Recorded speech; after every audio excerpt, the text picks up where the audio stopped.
ছাত্রদের সমর্থন জানিয়ে দেশের শান্তি কামনায় ক্রিকেটাররাও। দেশের বিশ্ববিদ্যালয় পর্যায় থেকে শুরু করে কোটা সংস্কার আন্দোলন ছড়িয়ে পড়েছে সারা দেশে। কোটা সংস্কারের দাবিতে উত্তাল টেকনাফ থেকে তেঁতুলিয়া।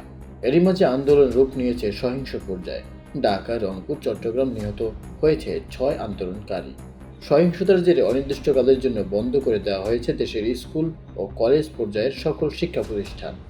ছাত্রদের এই চলমান আন্দোলনের পাশে এসে দাঁড়িয়েছে দেশের বিভিন্ন শ্রেণী পেশার মানুষ।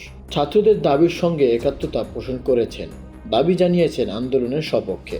জাতীয় ক্রিকেট দলের নিয়মিত মুখ তাহিদ হৃদয় এবং শরীফুল ইসলাম ছাত্রদের পাশে দাঁড়িয়ে নিজেদের ফেসবুক পোস্ট করেছেন। তাদের সঙ্গে পরবর্তীতে যোগ দিয়েছেন আরও অনেকে।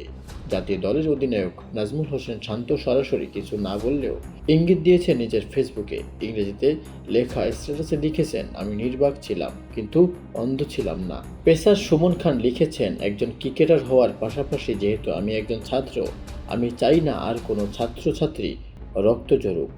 একই সময় মক্কার নিজের ছবি প্রকাশ করে দোয়া চেয়েছেন জাতীয় দলের সিনিয়র ক্রিকেটার মুশফিকুর রহিম।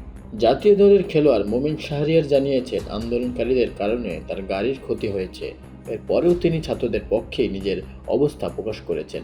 যদিও আমার ব্যক্তিগত গাড়ির লুকিং গ্লাস ভাঙা হয়েছে আন্দোলনকারীদের দ্বারা, এরপরও আমি শান্তি চাই।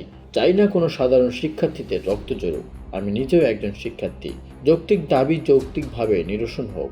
আমার ভাইয়েরা বোনেরা সবাই যাতে নিরাপদে থাকুক। একই রকম সংক্ষিপ্ত পোস্টে শান্তি কামনা করে নুরুল হাসান সোহান লিখেছেন, ভবিষ্যতে বাংলাদেশের রক্ত আর দেখতে চাই না, শান্তি চাই।